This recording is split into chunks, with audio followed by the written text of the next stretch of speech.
Yo, what up, dogs? I went and saw The Expendables 4 like 2 weeks ago. I saw it on a Thursday, 6:45 p.m. Had a nice little nap before I went there. I got to eat some concessions because I was excited to see this movie. I'm always excited for a good action film.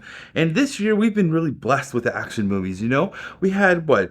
Sisu at the beginning of the year, John Wick 4, Mission Impossible 7, geez, what is there? Equalizer 3, Extraction 2 on Netflix, and now we have Expendables 4. So I was excited. I got my popcorn. I didn't get M&Ms because they ran out, so that's okay. A drink. I ordered my ticket online. There was like when I ordered it, it was like two people who got a ticket, so I thought no one was gonna be there. And then when I got to the theater, there was at least 12 of us in there, and the age range was definitely a lot of old heads like myself in the 40 range who like their action films. And there was a couple young cats that came and saw it too. And I have to point out one thing. I have a nitpick here. Our family showed up with their young daughter, who's probably like Paw Patrol age. You know what I'm saying? And it kind of sucked because they sat right behind me and she did not want to watch this movie at all. She was quite audible at how much she did not want to watch this movie. There was many times throughout the movie where she just started singing and kind of yelling that she doesn't want to watch this movie anymore. And her parents were like, shh, shh, shh, hush, we're trying to watch the movie. And I kind of understand where she's coming from. This is an R-rated action film. There's hookers dancing on this. There's like, swear words, people getting blown up. Like, not the best movie for a child to watch. The funniest thing about that though is as she calmed down, they gave her an iPad to watch the movie with. So in the background, I could subtly hear this like song of like washing your hands, and you can just hear it's nice to wash your hands and stay clean, and it's just very subtle audible because I could hear she's right behind me, and so Jason Statham's like stabbing people, doing kung fu, and all I can hear is this weird audible song being my like my musical score throughout this film. It was weird. She was quiet. She eventually calmed down and like got into her zone with the iPad. I'm so glad I wasn't behind them to see the iPad the whole night. Man, I've been having bad luck with the movie experience lately. That's two movies in a row where weird things have happened. So let's get into the budget for this movie. I wrote down that the budget from my research is $100 million to make this movie. And to date, this movie has made 3.2 domestically and 13.2 domestically and 23.1 internationally, giving it a worldwide total box office of $36.3 million.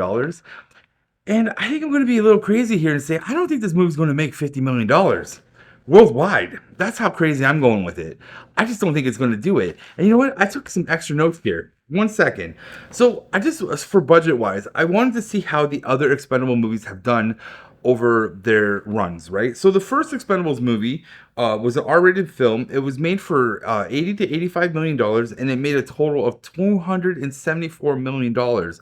That's a good chunk of change for that budget, right? So obviously they did Expendables 2. They made it for 100 million dollars. That movie brought in $315 million, right? Also an R-rated film. So see, the money's coming in, it's making sense. Then they did Expendables 3 for 90 million and it had a big drop. It was a PG-13 movie and it dropped down to $214 million, right? So those are still money making machines, and we're not even including the auxiliary markets, right, of like digital sales, physical sales, stuff like that. So these movies are known to make money, but for some reason the Expendables 4 isn't hitting with anyone, and I'm going to tell you exactly why it's not hitting with anyone. And it is 1000% the marketing and probably the lack of a strong action movie cast. Ooh, that might, I don't know. I think so. I think so. But I really think the marketing is a big problem with this movie. And I will go into that a little bit more after I explain the story in very brief detail. Yeah. If you haven't realized, I might not have liked this movie that much. So, as I said, Expendables 4 is an R-rated movie. It is a 1 hour and 43-minute film. It should be an hour 30, to be fair. It would be way tighter, but there's so many problems with this film. It's ridiculous. So, we'll go into that. The director is Scott Waugh. The last movie that I've ever seen him make was in 2014. He made Need for Speed, and I didn't enjoy that film. And I didn't even bother looking up the budget or marketing and how much money it made for that. I remember seeing that film. It's with the dude from Breaking Bad is in it. Can't remember his name, but that movie was not good. And I like the Need for Speed franchise as a video game. I played that game quite a bit, and there is something cool you could have done with that movie, maybe that video game universe. I'd have to sit down and think about it for a little bit. But anyways, this director coming back after like almost a 10-year hiatus, it feels like. Like I haven't seen anything else he made. So for me, I haven't seen him do anything in 10 years. So we get into this movie. And it starts off with Barney, played by Sylvester Stallone. He's back once again, and he goes to Jason Statham's house, aka Christmas, and he wants to. He needs Christmas's help to get his lucky ring back that he lost in a gambling bet at a bar. And when he gets to the house, Christmas is having an argument with his, I want to say fiance or lover. They're not married, I believe, Gina, who is played by Megan Fox. And so he's like, there's this, lovers quarrel kind of thing going on. The comedy in this movie is not good. It misses so often. It's so cringy. You might laugh once or twice. I don't think anyone in the audience actually laughed at this movie. If anything, the reaction that my audience got was like, oh, that dude died like that. Like things like of the action genre where people like blew up and stuff. People were like, ooh, that's cool. But in general, none of the jokes hit. Okay? So Jason Statham and Barney, I should say Christmas and Barney, go to the bar, and Stallone's like, I can't fight, man. I'm sore. I'm old. I shouldn't do this. So Statham's like, I'll fight everybody and get your ring back. And he does. And it's actually a nice action piece. It's very brief, but it's nice to see just Statham do his thing. Like, I'll always appreciate Jason Statham doing his martial arts in a movie. I enjoy it. He's good at it. They film it nicely. So it's a win, okay? So they get the ring back. And as this is happening, we also go and see the villain in this film undergo a mission. So the villain in this film is the character's name is Ramat, and it's played by Uwais from The Raid, and he is our main villain. And right now he's infiltrating a Libyan military organization, and they have like these nuclear reactors or cores or something like that he's going to steal. So he's beating up everybody. It's also a decent action sequence. It could be way better, but it's still pretty good to see him do his thing. You know what I'm saying? As this is going on, so we as the audience are introduced we're watching Ramat do his thing, right? So then we go back to America and Barney gets a call from Marsh, who's played by Andy Garcia, and he's like, I have a job for you and your crew. I need you to go to Libya because the villain, Ramat, is going to infiltrate that base and steal these nuclear reactor cores or whatever. And if he gets his hands on them, he's going to make a big nuclear missile, and we don't know what he's going to do with it. We don't know. We can't, we have to stop him. Now is the time.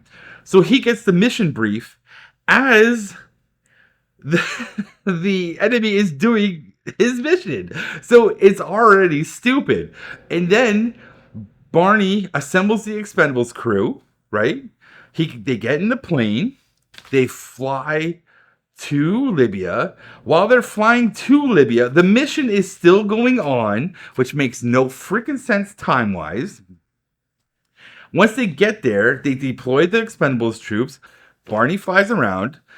The Expendables do their stuff. They're shooting stuff. There's horrible CGI in this sequence, especially when it comes to them on the back of their gun, like these all-terrain vehicles with machine guns, and they're shooting them. And the close-up is so close, like it's like this, and they're shooting their guns like this, and we're like, What are you shooting at, dog? Now, the way it's cut, yeah, you can see them chasing after the enemy and they're shooting at the enemy. But once it gets so close up, you don't know where they're shooting at the enemy. So it's a disconnect. And you're like, why'd you do that? Why don't you show me that? Because especially when you've watched all the Expendables movies, they've done some really good practical in-camera work. And so it's such a downgrade when you watch this film and you're like, what is this? The bar is up here, right? Like, I'm used to this, not this, not this direct-to-video stuff. Like, what are you doing, right? So that happens, and Ramat is able to shoot down Barney's plane, and Christmas gets sidetracked. He tries to save Barney, but he can't, and Barney dies. Spoiler, who cares? So Barney dies, and the team of Expendables escape with their lives, and they go back to the America. Don't even ask me how they get to America, because their plane explodes. They get back somehow. Then they have a bar. They're at the bar, chilling, talking about Barney and how much they miss him. But everyone sort of blames Christmas for the death of Barney, and he gets kicked off the team. And the new leader of the team is all of a sudden Gina, Megan Fox's character, which makes no sense because we actually don't really understand how skilled or proficient of a leader she is. Like, there's no like reason for me to get behind her as like, yeah, that makes sense for her to be the next in charge, when realistically, out of the entire franchise, Christmas would be the one that would be next in charge. And if Christmas can't be in charge, then maybe you go down to Gunner. And if Gunner can't do it, maybe you go down the Toll Road. Or if Toll Road can't get down to it, you go to, I can't remember what Terry Crews's character's name is. But Terry Crews ain't in this film. But I'm just saying, it makes sense because I've had relations with these characters for 3 films of who is the pecking order of what. So Megan Fox is the hero, as the leader now, okay? And they get another mission from Marsh saying, we know where the missiles are, or the reactor cores, or whatever it is. We know where they are. They're on a shipping boat heading to Russia. You need to go there and extract them so we don't start World War III with Russia. Because this nuke is armed. It's going to blow up Russia. It's going to start a whole war. We got to get there and save the day, okay? So what happens is Jason Statham breaks into Gina's house.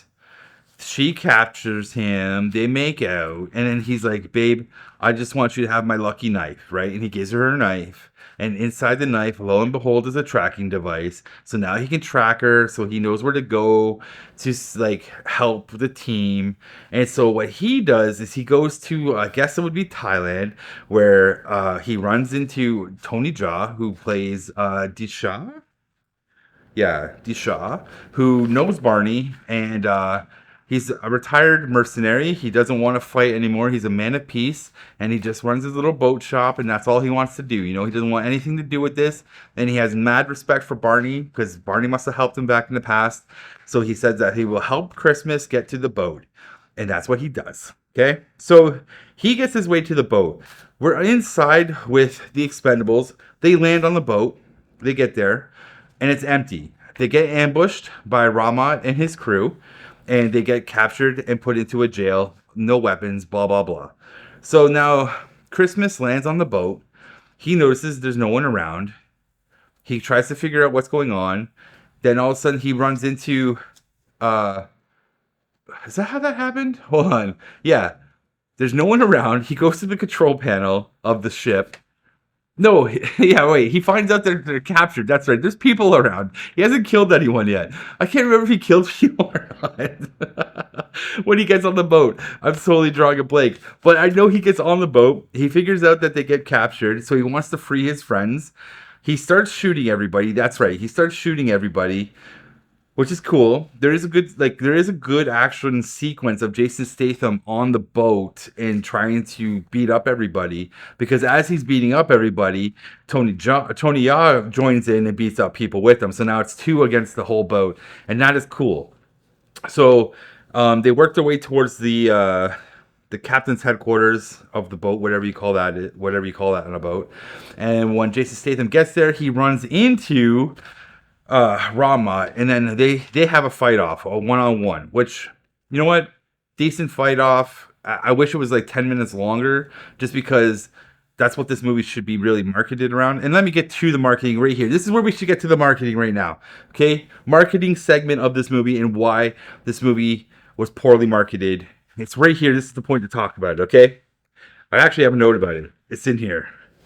So, this movie needed to be marketed around the fact that you have Tony Jaa and Iko Uwais from the raid and Ong Bak, right? This movie needed a fight sequence between those two martial artists in this film, and we needed to know this as action connoisseurs, that you are going to give us a 10 to 15 minute fight sequence with the dude from the raid and the dude from Ong Bak, and it's going to be dope. And I don't even care who wins.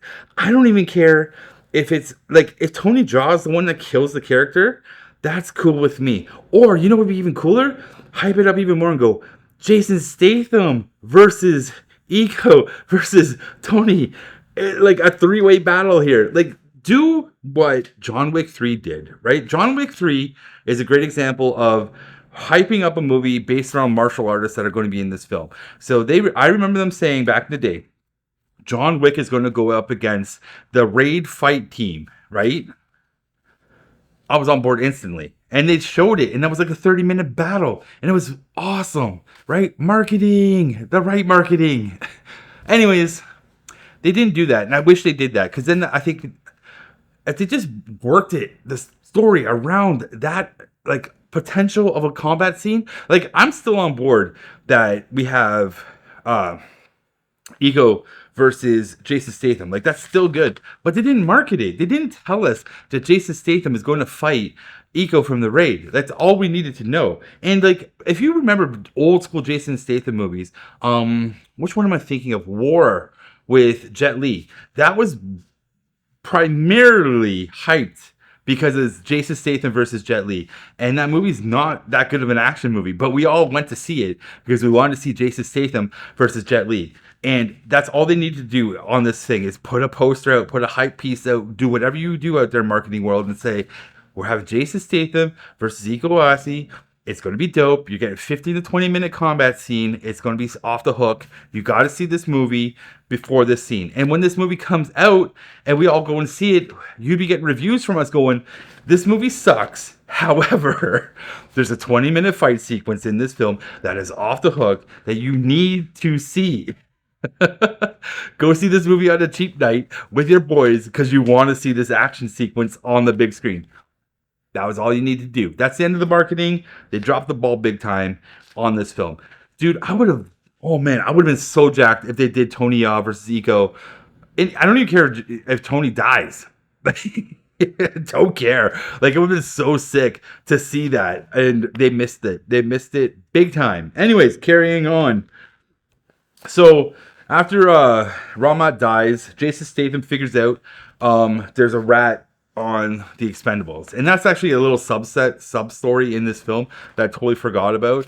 That there's a character named Ocelot that has kind of been like a thorn in Barney's butt for a whole long time. I don't even remember him ever being mentioned in Expend4bles 1 through 3, but this character is pretty much the reason why the Expend4bles exist, because the like CIA and stuff don't trust Barney because this guy sold him out or something like that. So this character has existed, and part of the subplot was to get Ocelot out in the open. They were going to do a prisoner exchange on the boat. I forgot all about that. It's briefly mentioned, by the way, in the film. The story of this movie is garbage. Okay, I'm just to be honest with you, it's not a hot story. It's actually a waste of time. So Jason Statham figures out who is Ocelot, and it turns out that it's Marsh, Andy Garcia's character, right? And he gets mad and he like kills everybody. But before he goes and kills Andy Garcia, he takes the ship, turns it around. He gets the Expend4bles free. They're off the ship. He makes sure the ship turns around so it goes out in the middle of the ocean so it can blow up there so it doesn't go after Russia anymore. Then he has a standoff between him and Marsh, and it's going to be maybe fist on fist. We don't know. And then all of a sudden, a missile hits the side of the ship, and you see a Black Hawk helicopter come into play, right? And you're just like, what is this? And then all of a sudden, it's Sylvester Stallone. He shoots another missile and blows up Marsh and saves Jason Statham, and they fly off together. And the boat explodes, nuclear waste all in the ocean, because I guess that doesn't matter in the context of the world, right? Ugh. Anyways, they fly off with their Black Hawk helicopter, and Christmas is like, "You're alive, you son of a bitch." And then Barney's like, "Yeah, I had to fake my death to figure out who Ocelot was this whole time." And it's like, this was like his this was his, it's so dumb. This is his whole like sub story that he doesn't even tell anybody. Like, he did it himself. And then like, yeah, they go with it's so dumb. It's just dumb. So they go to the bar, they celebrate that Barney's alive, and then Barney tells them like how he faked his death, and he like the guy who won his ring at the beginning of the movie, Barney kidnaps him, puts him on his plane, gets the plane to blow up, puts the dude in the cockpit. He jumps out of the parachute and puts the ring on the guy too. Sorry, he puts the ring on the guy. Then he jumps out of the parachute and escapes. And that's how he faked his death. And like, no one thought to run like a DNA on the body, like that. Whatever. So dumb. So dumb. And that's the end of the film. That's the end of the film. Absolutely stupid. Absolutely stupid. And I'm gonna say right now, I have a thing I want to talk about after this. So after this is the end of my review right here. This movie, not good. And I'm upset that this is how they could potentially end this really good franchise that started off really, really strong. It had a great sequel. The third one's not that great, but this is worse. And it's upsetting that this could potentially be the last of this franchise. And I really don't think this is the way this movie should go out, or this franchise should go out like this. And I do propose that they make a fifth, but we'll go into that in a second. So my overall review is just don't bother. Watch Expendable 1, 2, and 3 instead, and wait till this comes out on streaming, or like, yeah, maybe if you're curious, do a digital rental. If you're curious, will I buy it? It's not going to be a day one purchase. That's more like if I see it on the Facebook Marketplace in a bundle of 20 other movies, and I can get that bundle for like $10, then maybe that will get into my collection. That's probably the only way it's getting into the collection, because I don't really see the purpose of adding it just to even complete the Expendable franchise movie, because I'll probably never watch this again. There's no point. So that's how it would get into my collection. I will not be buying this movie on day one. Do I recommend you going to see this movie in the theater? No. Don't even go see it on cheap night. Not worth your time. Like, go watch other Jason Statham movies if you want. Watch The Raid. Watch The Raid 2. Watch Ong Bak. Watch Universal Soldier. Do whatever you need to do to watch something better than this, okay? I'm sorry. I just don't want you to waste your time, and I just don't want you to waste your money, okay? So here's something that this is going to be before I finish this review. You can end it now. You can leave the video now if you want, because now I got some stuff I need to rant about. Okay? So that's the end of the review. Thank you for watching. Now here's some bonus content for those who want to stay for an extra 5 minutes of me fixing this franchise, okay? First things first, let's get into the first thing that needs to be fixed in this franchise, okay? The one thing that I love about movies, hold on.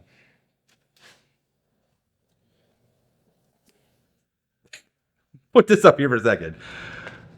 I love team up movies, okay? I love when a team is built from the ground up. You have your hero. Magnificent Seven is the prime example. This is like probably the first movie to do it. I don't know. I'm guessing. And I've loved it ever since they did it in this film, okay? You have your main hero, and he's tasked with an unaccomplishable task, right? Something so big that he himself cannot do. So he has to go and get his friends and his crew. This movie misses the boat so big on assembling a crew. It's so upsetting. At the beginning, when he's going to take the first mission, his crew is already assembled, and he walks into the bunker where his plane is, and the crew is already there. We already have Gunner returning. We have Toro returning. We have Barney returning. We have Christmas returning. We have Gina there. And now we have three new characters that are here, right? We have 50 Cent, who plays Easy Day, new guy. We have no clue about him, right? We don't know what he does. We have, I wrote him down, Jacob Scipio, who plays Gallon. No clue who he is, but we do find out that he is related to Antonio Banderas' character, Giaglo, or whatever his name is pronounced. I can't remember how you pronounce his name. But we find out he's related to that person. And then there's another character introduced to the next Expendables team when Stallone is dead, and her name is Levy, who plays Lash, who is a new recruit as well. There's three new recruits in this film. I have no clue how cool they are or how badass they are. And we needed a scene where Marsh gives him the duty of, hey, we need you to do this. And he goes, I will assemble a team. Now we'll go assemble the team. And we could have had a scene with 50 Cent doing some arm wrestling, throwback to Over the Top, showing how strong he is. Because there's a sequence in this movie where he actually picks up a dude and slams him over his head multiple times like this. Right? He's an incredibly strong dude. How am I supposed to know that beforehand, right? It's so, like, I need this. I don't know who Lash is. I don't know her abilities. I don't know what she's cool with. But when we see her in a combat sequence, her belt is a whip that's made of swords, and she's using that. And I'm like, that's cool. Why couldn't you have shown me that earlier of her doing something somewhere where she needed to throw a dagger, like Magnificent Seven? Like, just do it. Okay. But that's one thing that this movie truly needed to make it pop of coolness. Because these characters are initially cool, especially the ones that are returning, because we know this from Expendables 3, 2, and 1. We know this. They're cool dudes. We also know that they're cool dudes from the action movies that they come from. So, and that's a problem with this film, is that they forget that this is an action love story, in a sense, an inspiration, like, of the times of yore. You know what else they missed in this movie? There's no great one-liners. None at all. Oh God, guys, I'm dying here. And so finally, I'm getting worked up. This is how we're going to fix this franchise and make it Expendables 5, okay? So I wrote it down here. We're going to give this movie another $100 million, okay? We'll do that. And we're going to hire the director, Sam Hargrave, who did Extraction 1 and 2. We're going to hire him.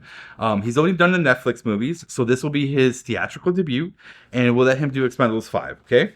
And then we're also going to hire on the Russo brothers as producers and potentially co-writers if they want to do that as well. So I want them on as producers because, like, Extraction was made for like $80 million, right? So these guys know what they're doing with money. That's what I'm saying. And the money is on the screen. You know what I'm saying? So I feel like giving them a good budget, let them work a good story. We could probably get a great Expendables 5 movie. Let's do it. That's the end. I'm out, guys. I had to let this out. I think there's something else I'm missing to talk about in here too, but like, we did 30 minutes. There's always going to be more things to talk about. So leave your comments below. I'm going to go and see The Creator next. Probably Saw 10 and The Exorcist. I don't do horror movies that well, so we'll see how these go. Anyways, yeah, I'm out, man. So, like, whatever movie you guys are watching out there, I hope you're loving them and digging them, all right? I'm out. Have a good day. Peace out, everyone, and bye.